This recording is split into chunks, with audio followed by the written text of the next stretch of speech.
Welcome to The One Inside, an internal family systems podcast. I'm your host, Tammy Sollenberger. I'm excited that you and all of your parts have taken time to be with me and all of my parts. If you are a coach, a client, a therapist, if you are in business or education, and you're curious about the IFS model, you are in the right place. Now, let's see what happens on today's podcast.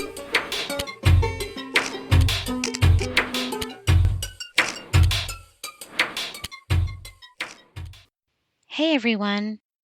Adrienne Glasser and I met at the IFS annual conference and had an amazing time on the dance floor that last night. I couldn't wait to have her on the podcast, and I thought New Year's Eve was the perfect time. If I lived in LA, I would go to every single class that she taught because I imagine she does what she talks about on this episode. She blends parts work with movement and with meditation. She is a seeker, a helper, a dancer, a creative. She is fun and alive. That is the word that I would give to her, alive. And she spreads that aliveness to the people around her. Speaking of words, I pick a word every year as my intention instead of a New Year's resolution. Last year, my word was with. I wanted to be more aware of being with my parts and having my parts feel me with them. I wanted to actually be with the boy and the husband, not on my phone and not distracted with all the things I had to do or distracted with the stuff going on in my head. I wanted to be with them. My 2020 word, and I usually don't share this until you share your word with me. I say I'm not going to share my word unless I hear your word, but I'm going to let you guys know my word. So my word for 2020 is flow, as in follow the flow. I am feeling the flow with this podcast, and it's been super fun, and I'm having a really good time. And I'm also feeling the flow with some other things that I have in the works that I'm excited to tell you about. But I'm also thinking of flow as a reminder to embrace the feminine parts of me, parts that other parts don't like my manager, hustler, get stuff done, which Adrienne and I talk a little bit about in this podcast. Those parts are big in me. They help me be successful in things that I do. And so those parts don't allow those feminine parts to come in a lot. Back to today's podcast, the last podcast of the year. Adrienne talks about creative movement. We talk about a million things, but we talk about creative movement mostly, which I think flow, my 2020 word, fits right into perfectly.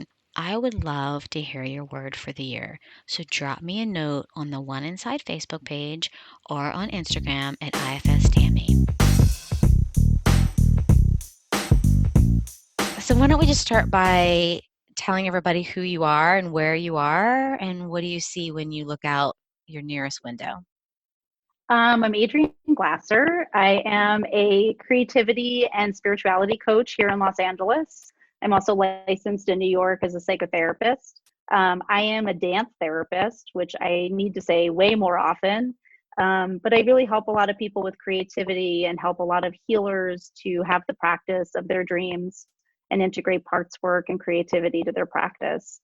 My window right now is a place of real joy for me. I am actually facing the computer that I do a lot of my own Zoom video sessions with clients and healers and creatives. But what I do is I look out the window and I just see trees and sky because I'm on a second floor. So I don't have the street view. I have like the second floor view. And so I see trees and sky here in sunny California. I also see like the tops of some flowers on a tree that are red. And there's also buildings in the background because I'm here in Echo Park in Los Angeles. I basically look out this window anytime when I'm with my clients. So that's usually helpful to me. And it's helpful on a podcast because I have parts that are what I call nerve sighted. They're excited, but they get so excited that they actually get nervous. So I'm just, telling them that nothing bad is happening, even though our energy is a little bit higher than normal. And it's a term I actually came up with in my level 1 training. They were like, "How's everyone doing to be, being here for the first time?" And I was like, "I'm nerve sighted." And yeah, just reassuring my parts that Tammy is a chill person and we can relax.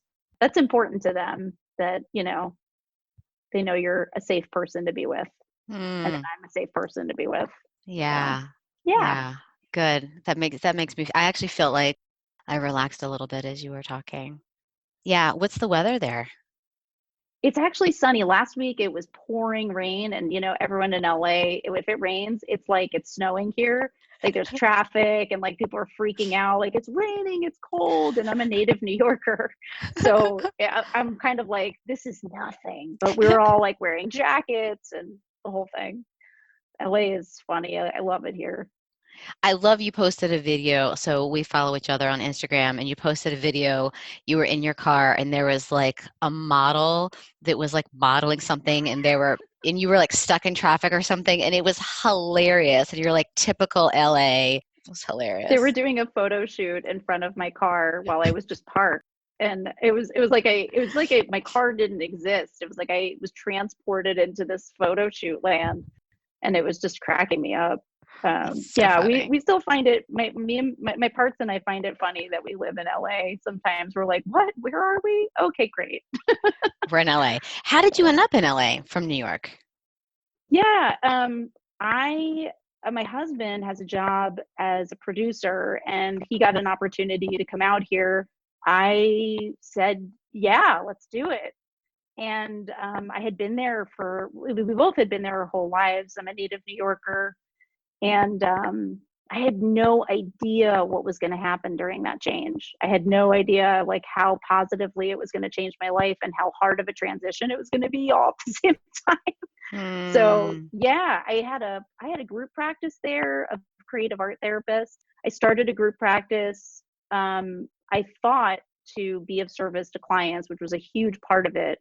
But I think what I really realize now is that I really have been a supportive to healers over the past 10 years, to therapists, to creative art therapists, to coaches.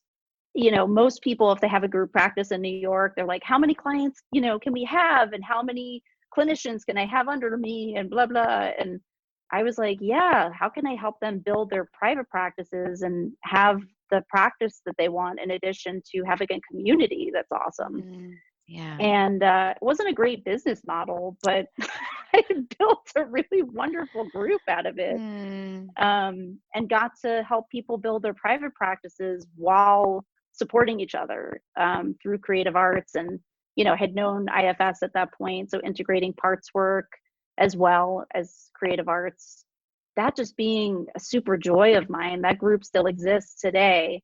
Yeah, I'm going to visit them when I go to New York. We're super excited. But yeah, no, I just love working with healers and seeing them grow and blossom into the healers they want to be and have the practices that they want. That's been a joy. Yay. so I guess I'd want to talk about from what you just said about the difference between New York and LA in that like being the psychotherapist in New York and group practice, and then what you're doing in LA about coaching and supporting the healer. Yeah. So, yeah, when I was in New York, I had a group practice for about 10 years, and it was really supporting creative art therapists and psychotherapists, integrating creative arts, mindfulness, meditation, parts work, and IFS into their practices. And when I moved here, primarily because of my husband's job, I just thought that, like, oh yeah, I'll just run my group practice from LA, like no problem. Well, I'll just do it remotely. I had parts that were very nervous about it because it seemed like an undertaking. And what happened was is that it seemed, yeah, it just was very challenging to get a sense of clients from so far away. And I Mm, really realized that the primary purpose at that point was supporting the healers, and the group that we had made together was so special, mm, um, that I just realized the healers, we really need our own support.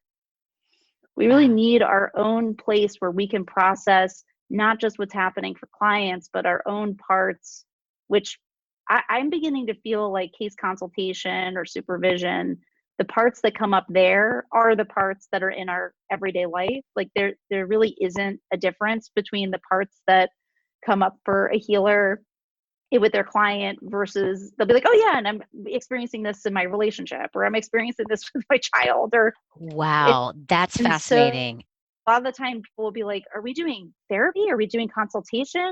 And yeah. And I'm like, we're doing both because they overlap. Especially in IFS, when we think about like what parts are coming up. If I'm doing case consultation, it's like what parts of me are coming up with this client. And then, right, those are, I never thought about that before, but those are the same parts or really similar parts that show up in my relationships outside of Absolutely. therapy. Absolutely. Because so much of what we're doing is this relational healing space of, Mm, us being the self for the client if there's not a lot of self online, or our own parts that come up in relation to the client's parts. And it's what's coming up in relationships, so it's right. going to keep coming up in our relationship. And yeah, there is I think the difference between psychotherapy, I was giving a lot of diagnoses before, and having to work within, alleviating symptoms. And now as a coach, because I became a coach in LA, doing everything remotely, it sort of lended itself to more coaching. And I really found that that's kind of what works better over video and Skype and all of that. It's Mm, very challenging to do like work with severe trauma in over Skype or video. Some folks can do it, and it's great. I think that for me, I really enjoy the freedoms of being a coach. I, as a psychotherapist, I grew up having a psychotherapist as a mom. My in-laws were psychoanalysts. I just sort of was steeped in like, traditional therapy culture growing up. I also have been in therapy since I was 14 years old. I just, I don't think I could have had my parts that have legacy burdens from, therapy culture. I don't think that I could have healed them in the same way if I had continued as a therapist. I needed to become a coach to have the freedom to be more human, to hug my clients if I need to hug my clients, to really be loving towards mm, my clients. I mean, I love some of the people that I work with. I like really have love for them, and I mm, don't think I could have even said that before, because of the burdens that my parts carried, from all the therapy stuff I grew up with. And the reality is, like, I've always been a seeker. I've always been a person that like never takes things at face value, and always felt like, there was something missing from traditional psychotherapy that I had been exposed to. mm, um, I was always dancing in my room to try to cope with things, and then going to therapy and like having therapists ask me to babysit for them, and like just like random like things that, like, what, we could do better, folks, like, mm, and therapists are human like anyone else, like they carry burdens and they need to work on themselves. So I think that, I just knew that there was more than what I was experiencing as a kid. And I think that seeking nature has just sort of followed me throughout my life. And then now in Los Angeles, really opening things up to, okay, how do we integrate creativity, spirituality, um, life purpose making into IFS work? Like, mm, how do we do that? And how do we do it in a way that's fun, that seems mm. accessible, even outside of the therapy space? Because that's another interest of mine now, is like, how do we get folks that, are not coming forward for therapy to just even be exposed to parts work and their internal children and protectors and all of that? So I'm going to back you up. I want to talk about dancing because part of the reason why I wanted to chat with you is because you and I met on the dance floor at the Yeah, we IFS did. conference, and I want to. I'm gonna. This is going to be published at New Year's. as a way of like dancing and celebrating and even thinking about doing things differently. Like I love the new year. I love the idea of new. And so I was thinking about you for this episode specifically because bringing this new idea of dancing and moving into the new year. So I'm saying all that, but the question I really have for you is I want to hear about being a teenager in New York City, this burden and legacy of psychoanalysis, and you're finding yourself dancing in your bedroom and you're seeking and discovering that this is actually what's helping you. Yes, I will launch into dance and just my own personal story of I guess parts and self-discovery. Before I do, I have a part that just needs to name that psychoanalysis can be useful. I just want to put that out there that psychoanalysis can be useful. I use relational um, theory of psychoanalysis that I learned from a psychoanalytic supervisor all the time in parts work. So I think I had a part that was like, wait a second, we need to qualify this. Please don't, there Great. you go. No, There I'm you have it. glad. That is well, let your parts know that is welcome. Great, great. So yeah, I was growing up in New York was a really interesting experience. It was hard and it was amazing all at the same time, just being surrounded by so much culture, so much diversity, and also being a kid that was like from a traditional kind of Jewish New York family, and just feeling like there's a lot of shoulds, like as you do Mm, as a kid, just like a lot of shoulds of like how things should be, how they should look. Yeah, just like all the rules that are yeah, that we're burdened by as kids. I just knew there was more to life. I like knew there was more to life than like what we looked like and what we were mm, watching or what we were wearing, and all that kind of stuff. And so that was a very isolating experience. I had a lot of difficulties with learning, with anxiety, with some depression because I had my first loss of a friend at 13, dealing with a lot of grief at really young mm, ages. And so, you know, there, there was therapy that was there, and it was a lot of like traditional psychoanalysis, but the real healing that I was getting was like from being alone in my bedroom and like going nuts to Prince. Like that's really like I felt like that was the only place where I could get in touch with my body, with my feelings, with my imagination, with being creative, and just like who I was authentically. So, in retrospect, I'm really realizing like it just gave parts a place to play, and it gave myself a place to just be who I was, which was like this mm. super creative, like artist, really. Like I was just like an artistic, funny little kid. And I see it in my daughter now too. I'm like, oh, right. Those were all those qualities. But And, was just it the those world around me not embracing that in a certain way. that's exactly what I was Yeah. thinking. Right, right. Because Yeah. the world around you wasn't encouraging that, like you're doing for your daughter, you're encouraging that and having space for her to do that, but there was no space for you to do that, or that wasn't what was expected or what was. Absolutely. And so, I simultaneously like always had this dance movement practice, and then also trying to like fit into a world that I felt like I didn't fit into like at the same time. Yeah. And so, yeah, I think as I got older, I knew that I was really interested in psychology and like how people thought and how people worked. Like I was very I knew that I wanted to like study psychology at like 16 or something ridiculous like that. I was like, I want to be a psychologist. I mean, probably very much because I was steeped in it from my family. And so I became a drug and alcohol counselor at age 23. So I went to grad school for social work.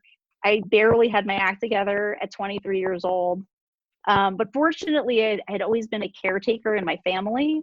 Mm, So I knew intuitively how to show up as a therapist, mm, which I think is the case for a lot of healers. I actually mm. think that, it's like we're a lot of wounded healers for a lot of different reasons, and intuitively know how to show up for people because, I mean, what else was I going to rely on my first year internship in foster care and like just knowing nothing and just being thrown into people's homes. Like, what, you got nothing else to rely on except Right. like you being a super intuitive person. That's, I think simultaneously trying to heal my own wounds. Yes. That was a Right. big part of it.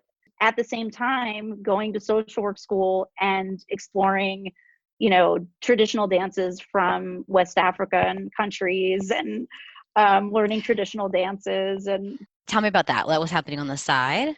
yeah, so I just always had an interest in dance, and it really had to stop formally because I had my learning issues. So I had to Okay. like have tutoring after school and all that stuff. So I stopped taking classes.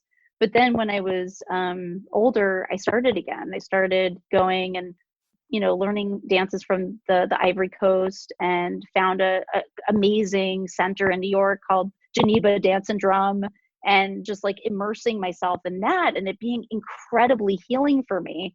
Mm. And at the same time, healing from depression, anxiety, eating issues, like all the stuff left over from, my child parts feeling exiled. And so I had this parallel process of healing myself and then integrating what I'm learning and then bringing it to my clients. Mm. So, I'm 23 years old and I'm doing an intake at this drug and alcohol treatment center. And I'm like super nervous. I feel like I don't know what I'm doing, like all the parts that you have as a young therapist. And all of a sudden, I hear in the room next door to me, F you, like at the top of their lungs, like a whole group screaming like that. And I was like, man, I want to do what they're doing. Like, I want to do that kind of group. And so they were doing an Mm. experiential group. It was psychodrama. And I wound up studying with Tion Dayton for many years and drama therapy. And at the same time, I'm recovering from all my own, trying to understand my own parts in retrospect, Wow. and then showing up for my clients who were also trying to deal with their parts. And drama therapy and psychodrama has its own way of honoring parts. There's role theory in drama therapy, and in psychodrama, you're playing different parts and differentiating that from your authentic self. Just so much parts work that had already started informally during that Right. time. Yeah. So while I'm learning these techniques to bring to my clients, I'm healing major wounding that I'm having at the time. And my 20s were filled with like people getting sick and a lot of grief, a lot of family members getting sick. So like, thank God I was like doing all of these healing practices at the same time. I was like, well, if there's drama therapy and there's psychodrama, there has to be dance therapy. Like that has to, like, if we're doing drama, I'm hearing about voice therapy, music therapy. I'm like, so I Googled it. I like Googled dance therapy. And then I came up with like Pratt Institute, and studied there as an alternate route student because I had already been a social worker. That was a huge freeing experience for me to go to Pratt and study both movement and art, because when you go there, the dance therapists and the art therapists, they get trained together. So the art therapists have to dance and the dance therapists have to do art, which we all have like parts about. And then we wind up loving, whatever Mm. we didn't go there for, Mm-hmm. So, and again, more parts work, more healing for myself, and then bringing that to my clients. So it's Mm. just this ongoing process of like, trying to heal other people and doing that through understanding what heals myself, and also studying it formally. Mm. And then I started also, my own recovery process with food. And that forced me, well, it encouraged me, it felt like forcing at the time, to explore higher power. Like, what is beyond Mm. my own thinking? What is it that's supporting me now, I would think, in self? But what supports us, what supports us all. And so I started studying meditation. We really dove into studying like pretty esoteric Buddhist practices. And it started with going to a mindfulness group right after, like, some meetings that I went to for my food recovery. They were like in the same church. And so I would go to one and then go to my mindfulness group, which was teachings of Thich Nhat Hanh and just doing mindfulness. And then I wound up studying like super esoteric tantric practices and like getting certified as a meditation instructor. And I think during that time, I started realizing that the missing piece in my own recovery was compassion for my struggle. Wow. Okay. And yeah, and also missing Wow. from like all the people that I was treating with drug addiction, and then also treating some food issues once I had enough recovery myself. And the missing piece was the compassion. It was like, there was this way of treating things that, the good parts were the ones that were recovering, and the bad parts were the ones that were, wanting to drink or wanting to use, or whatever it is that somebody was struggling with. And for me, like, I always thought like, okay, I was doing well if I was eating healthy and not engaging in certain behaviors. And like, it's actually, they're all here to protect us. So this like idea that it's, that we're all the parts are good, I think came to me at first learning about human goodness in meditation, like this idea that we're all inherently good. So I was like, oh wait, if we're all inherently good, that means like everything. So Even those ugly behaviors that, I just called them yeah, ugly behaviors. yeah. And so that really was a game changer for me in my own recovery, and then for the people I was seeing. Yeah, you said in this, you sent me this thing, and one of the things that you said is being friends with my inner world rather than fighting it to feel better. Yes, I would say that that pretty much sums it up. It's like, there's the polarized parts that are fighting.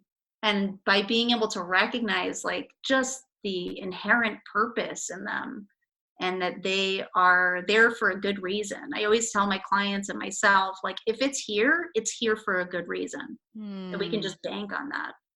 And Even if it's here, like if it showed up and it's yeah, here, then it's here for a good reason. yeah. Wow. And it sounds like that was the spiritual, because you talked about, which I thought it was interesting that you're like, you found dance really organically as a young teenager, and then you found it organically when you're a professional. Yeah, because I never stopped dancing alone in my room. I never stopped my first form of meditation practice. I mean, Ah, I really realized it because they were like, yeah. okay, when did you start your meditation practice? I would get asked this anytime I would apply to a program. And I was like, wait, you mean mind, body, alignment, and awareness? Like, I've been doing that since I was a little kid. And, Wow. realizing that my movement is a form of like moving meditation, this idea that that never stopped. So anything that was experiential, anything that was incorporating the mind body connection, and then mind body spirit, that's where I'm drawn the most. Well, that sounds like it's almost, you were like, that was like the cherry on top that made the whole Sunday amazing, the spiritual component. Yep. And then as soon as I started studying spirituality, that's when I got a client in my private practice. And she was in a full, as some would call it, relapse of bulimia. And she had been to treatment many times, but she came in and she knew all the names of all of her parts and could name everything that was happening in real time. And I had never seen someone who was so in their behaviors and trying to protect themselves that fiercely, but could name what was going on at the same time. I had never seen that before. I'd seen tons of people that were bottoming out in different behaviors and wanting things to shift. And I just had never seen anyone in that place with that much awareness, and I was blown away by it. And so what Hmm. I wound up doing is I was like, I got to keep up with this person, So I enrolled in my level one. Just was so blown away by IFS and learning that all parts were welcome, and then always making connections to movement and psychodrama and meditation. Like while I was in the training, I was just organically, I was like, oh yeah, that's like that in movement, or oh yeah, that's Hmm. like that in psychodrama. And then I did my level two, and Kay Gardner was there, and she did sculpting. And I had Wow. already been sculpting clients in my practice from the level 1 because I knew about it from psychodrama. Right. And it was just like, and so anything that ever happened with IFS, I was like, wait, I'm meant to be here. Like I am so meant to explore my parts, to then give me insights, then bring it to clients, but to also do it in this creative way. Right. Because all the IFS therapists that I've met and anyone who I think even explores it as a seeker are pretty creative people. Mm. Like I think that it's just like inherently they're like, you know, you're doing this, you're also doing a podcast. It's like, you know, it's just there's creativity involved in it, and that it's Mm. welcomed. Like there are other models where they're like, you have to do this straight up, and you know, trying to keep things pure, which makes sense sometimes. But I love the creativity that exists in IFS and being able to bring the creative arts to parts work. It's just, it's very freeing for parts to, and also keeps it embodied. It keeps it in the space where I have parts of my own intellectual parts that could go to town with like what I think, or, you know, theorizing with my therapist parts. Yes. Very different when you like pick up a pen and you're drawing, or you know, you're moving a part in your body. It's just, it's very pure. It feels very pure, and just like a clean line to hearing and seeing parts directly. So I'm curious about how dancing and moving fits into that. Or Yeah. what does that mean? Yeah. For me, the movement practice is usually either improv, which is like just allowing your body to do whatever it wants in real time. It can look like improv. It can look like authentic movement, which is a practice of waiting for the impulse to move or not, and allowing for impulses to move your body and relying on that rather than like what we think we should do with our arm, or this music makes me want to do blah. It's more, you know, allowing for impulses to move and have that just move through. So it's like having your body be moved in a way, and then you witnessing Wow. it. Bringing a witness to your body, you're really just becoming friends with sensation. It really helps in terms of body image too, because we're not thinking about the body in order to move it. You're going to the sensation, trying to be with the sensation, and then having that move through the body. That's amazing. And that is freedom to me. Like to Yeah. me, that's freedom. That's like, oh, okay, so I can just go to a place that's incredibly pure. And what I mean by that is like sometimes it's even the sensation of something tight in your chest, or, you know, pain in your stomach, and just it feels like a pure window into the part, even if it's coming from a part. It's I'm not necessarily, I could be going with what they say when they feel that in the stomach, but a lot of the times I'm just like with the sensation, and just you being with the sensation is comforting to parts that are sometimes not verbal. Mm. And Wow. then bringing that to groups where people do it together, where it's like, okay, I'm not the only weirdo doing this practice alone in my room. And really it normalizes that we all have these verbal and, you know, nonverbal parts that exist, and just being vulnerable in front of other people, and just making it normal, because it is normal. Yeah, and it sounds like doing it in a group would be a really different experience than one-on-one or yeah. So tell me about, because I know you lead a lot of groups, and so I'm curious about that because I feel like that's part of the dance floor, like being on the dance floor, like that. There's something very spiritual that feels like that happens. And so I'm curious about the groups that you lead, and I know you also have a lot of really cool things coming up too. So let's talk about that. Yeah. So when I'm in a group, I'm bringing, or individually, I'm bringing a practice that I'm calling embodied creativity to it. And it's a mixture of the creative arts, meditation, parts work, and movement. Now, movement with an individual can look like them doing a gesture of a part, because I also am working with the protective system of like, well, how vulnerable is this person going to be able to be with their protective system with their body? And Yes. so that's on a spectrum. You gotta think about, there's people who are very free with their body, and there are folks that like have parts around body that like embrace super hyper freedom. And then, you know, on the other side of the spectrum, there's folks that have had severe trauma and the body is perceived as not being safe. Yeah. And I've worked with everything on that, you know, pretty much all parts on that spectrum. And there's different ways to work with different people. So I will do gestures with folks that have reservation about body, or even just notice and sensation in the body, just starting really small. And then when I work with groups that are, you know, of course, we still work with the protective system of like, okay, we all feel ridiculous moving in front of each other, you know, because like it's vulnerable. It's a vulnerable practice. And so a lot of the time, first of all, I call it movement. We're never using the word dance because that's like, you know, I mean, unless you're working with movers or dancers.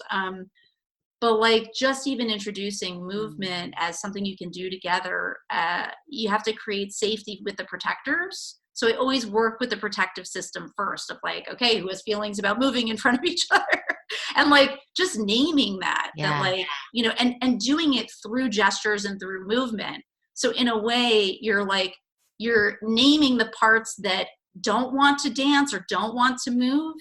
And by doing that through gesture and movement, it's like you're doing it already and you don't even realize you're doing it. And it's kind of happening pretty organically. I also do a lot of guide work. I've been studying shamanism and tantric practices, some hypnotic hypnosis practices, and introducing that to group work to allow folks to feel a connection to self, to really feel a connection to spirit guides, or if they, you know, it could be an animal that they're connected with, just like really embodying self. So what is the embodiment of self? What does it feel like in the body to be in connection to self? And we do this in a group. So we're naming the parts and we're naming self. So I'm also doing psychoeducation about parts work in real time, but just through the movement, just through what we're doing. Most of the time when I do a movement practice, either with myself or in a group, or online, because I'm starting to do some of these movement practices online with folks over video. We're first working with the protectors that show up, and then getting them to give space by naming them, by seeing them and hearing them. And then being able to work with what does self feel like in the body, and really getting a physical picture, like a physical snapshot of what it feels like, what it feels like in the body. It's a body memory. It's like, you know, riding a bike kind of thing, where you can start to have a felt sense memory of what it feels like to be in self, to keep coming back to and to keep relying on. And that's a powerful practice for folks. It has been for me my whole life. And just to be able to get a group to experience, you know, what is it like to feel self in this moment? And it's moment by moment awareness that we're cultivating. And then to be able to feel it as a collective. What does the collective self feel like right now? And feeling this, you know, energy of collective self, it just, people really feel connected to each other, to their bodies. And it can feel, you know, wonderful. Just like you really get that there's a bigger connection to all of us. And I really get the sense that after the groups are over, or even when I do online consultations, folks are just blown away by the amount of freedom that they feel, the amount of freedom to be authentic, to be seen and heard, and not have to like fake things or have to be smart or have to, you know, especially with therapists, like just this freedom to not have to like do something or fix something, or, you know, all the therapist parts that come up, but just by being is like incredibly healing. That just, you know, by being free with yourself, with your body, with your parts, that's really what they want. They want that. They want that freedom. And most of all, that we've created some kind of safety to do that. Like that, there's so much emphasis on creating safety. That's a big piece of it. Well, that reminds me of your shoulds, right? The parts of you that should. And I think too, if as much education you've done, there has to be parts of you that are, as are like with me too, intellectual, do, go, work, strive. Otherwise, you wouldn't be doing what you're doing. I wouldn't be doing what I'm doing if I didn't have those parts that do that. I'm imagining, to bring you back to working with healers, that's so much freedom, because it's kind of ironic, because it's like I wouldn't be in this spot if my protectors and my managers didn't work their butts off. Oh yeah. I wouldn't be in this spot. But now that I'm here, I can't run. I'm getting too old. I can't run. Right. And I don't want to either. I'm having less tolerance for it. Yeah, absolutely. And I really relate to that. It's just, building the group practice for me was a lot of those parts. Like at first, those parts were in there of like do, go, do as much as you can, financial scarcity, like all those parts. Yeah, they have gifts, because like I had a group practice for 10 years. That's great. Yeah. There's gifts in that. And I'm really realizing now that a lot of my creativity and connection to self that inspires my work from a place of like loving and giving and inspiration comes in through rest. It comes through in my meditations in the morning where I'm creative. I have my either part gatherings or I'm doing shamanic journeying. It comes when I take breaks with my daughter to like just be creative and draw. I'm constantly trying to create this sacred space now to check in with my parts and be able to just be, so that this creativity can come through. And I'm realizing I'm much more motivated. Like I'm motivated from a different place. Wow. Where I just want to have purpose and inspire people to be creative. That's it. That's incredible. And so I want people to hear that as they're starting to think about their new year's, like what 2020 is going to look like for them. Yeah. That idea, instead of like striving and pushing, that idea of like what rest looks like, that irony that more creativity and more motivation and more production can actually come out of that place of rest. Absolutely. And I'm really seeing the embodied creativity practices that I'm cultivating with the parts work as like a creative way to feel like we're getting nourishment and that we're attending to ourselves. Self-care, my parts aren't, they have like feelings about the term self-care. It's for me, it's become a to-do list. It's just like another thing to do. Like, okay, check off the meditation box and if there's creativity and space that gets invited into it, it's much more enjoyable, for me to like, okay, I get to be creative with work. Like, okay, I'm like trying to do things on social media now. And like, can we be creative about that? And can we just come from a place of joy, or like it brings us joy to just bring these practices to others. Right. That's a very different place of like, okay, what do I do? And like just the doing. And I check in with my doing part, my bumblebee doer, because she's pretty active. She likes to do things. But, it's good to be able to have these creative practices where, that part can soften a little bit.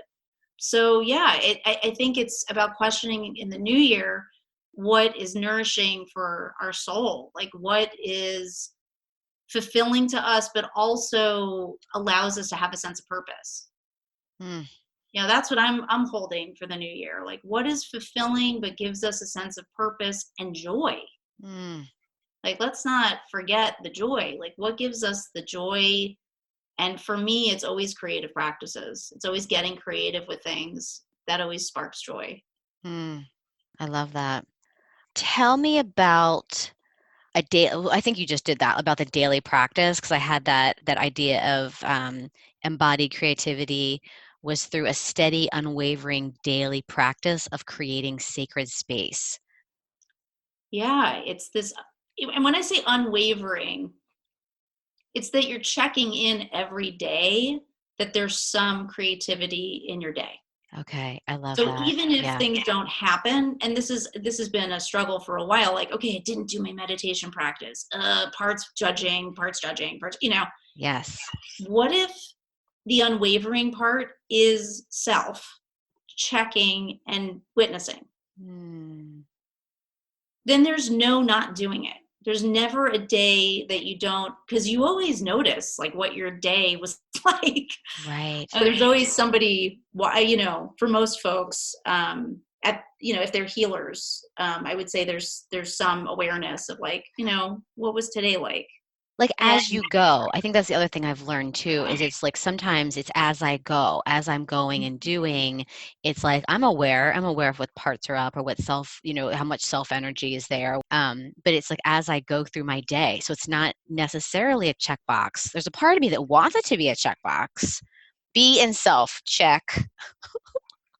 But that's not how it shows up. yeah, absolutely. And so there are ways to create. I mean, even with clients, I'm just sort of finding ways to be creative with them and inspire them to come up with creative ways that they can be with their parts, whether it's drawing or writing, and allowing them to just rely on themselves to figure out what that feels like and looks like for them. And I'm Right. doing that throughout the day. I mean, if I'm like with my daughter or with my friends, or it's just like trying to creatively, yeah, on just on some level feel like there's a connection based in something playful. Like just inviting some kind of playfulness into the space. I have a poster from a show I saw a long time ago that says resistance of the heart is against business as usual. It's from Bread and Puppet. It's like this like real super experimental huge puppets that do this incredible theater.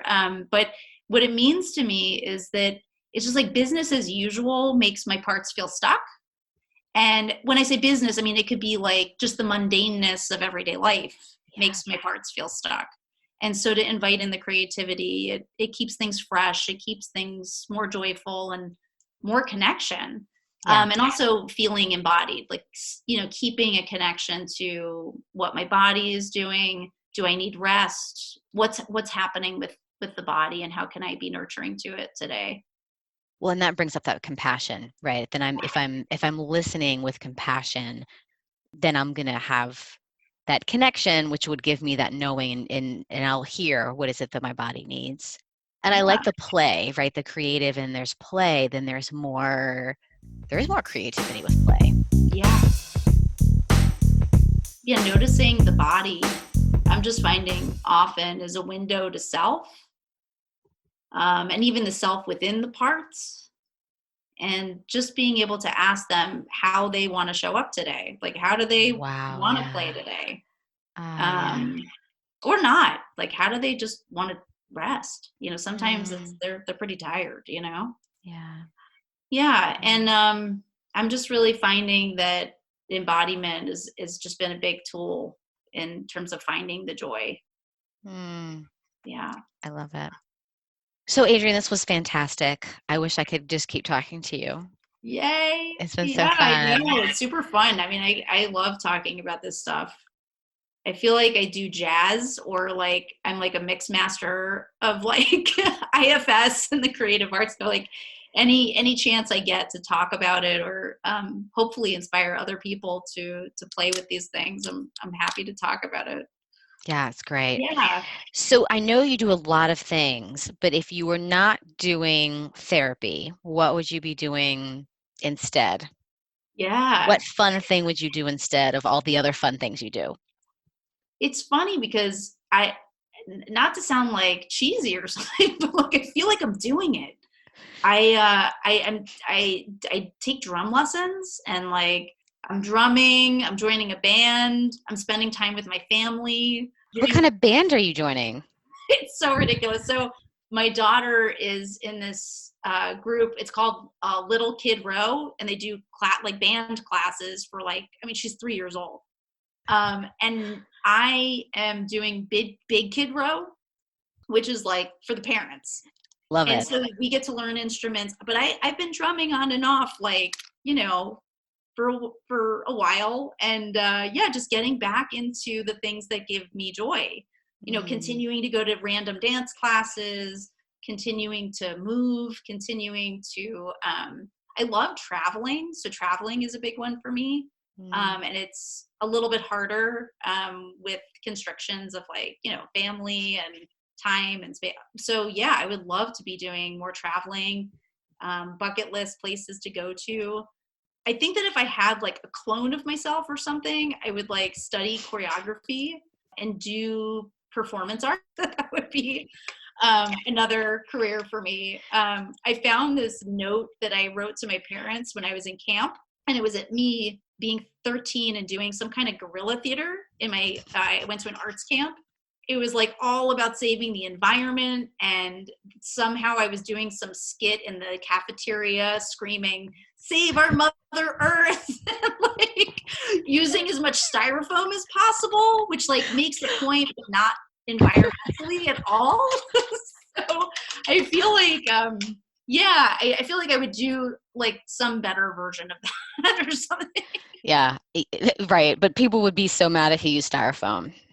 Yeah, exactly. Yeah, you can't see that again. Yeah, I think I could improve on that one. But Yeah. no, the sentiment is still the same, that I would love to do that kind of like movement for performance and for purpose and for activism. I think that would be super fun because I have friends that do that, and I super admire what they're doing. I love it. I mean, yeah, you're it sounds like you're already doing so much of that. So much of that is already like weaved into your life. Yeah, I feel like, on some level, the experiential groups that I do with role play and movement can feel similar to guerrilla theater in the sense that, I mean, we're playing it all out. We're playing our lives out, and it becomes healing because you're in an altered, state, a trance state, and that, parts heal fast in that. And yeah, it is a form of activism. I can really sort of see the connection there. I don't know if I've really thought of that before, but yeah, it feels similar in a way. Yeah, but lots of exciting things coming up. Lots of exciting things in addition to my band. Right. So tell people where they can follow you and connect with, because you have a healer circle coming up. So tell people about that. Yeah, there's some really exciting things. I'm really venturing into the online space more. And so I created a Facebook group called the Healer Circle that anybody can join. It's specifically for seekers, creatives, and healers who just like want to learn IFS or just have reminders of parts work and self, and have conversations about that. And then in January, I'm starting a Healer Circle, which is for psychotherapists, coaches, teaching artists who want to learn embodied creative practices for their own growth, but also to bring that to their work. And that's starting in January. It's like a 12-week Zoom group that I'm excited about. How do people find out about either one of those things? They can go to my website. It's adrienneglasser.com. And I also have an Instagram account that, it has similar offerings.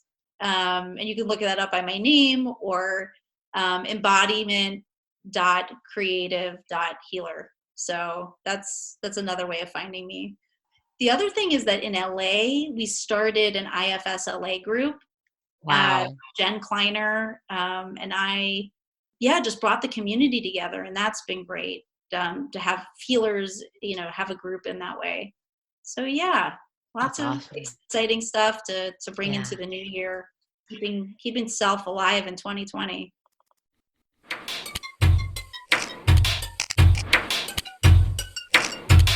Thanks for hanging out today.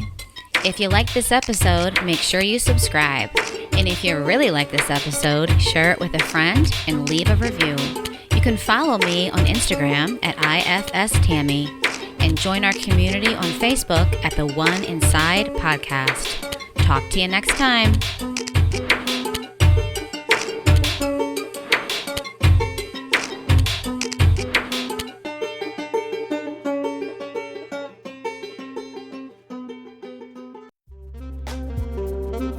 Today's episode was sponsored by Brighter Vision. What's the point of having a beautiful website if it doesn't attract the clients you want to see? As the worldwide leaders of website design for therapists, Brighter Vision sees this issue happen way too often. A nice-looking website doesn't equate to a successful website. The truth is, your current website might even be turning off potential clients. That's where Brighter Vision comes in. Brighter Vision's team of website designers will create a website that is centered around attracting and retaining your ideal client so that you can have a nice-looking website as well as a successful one.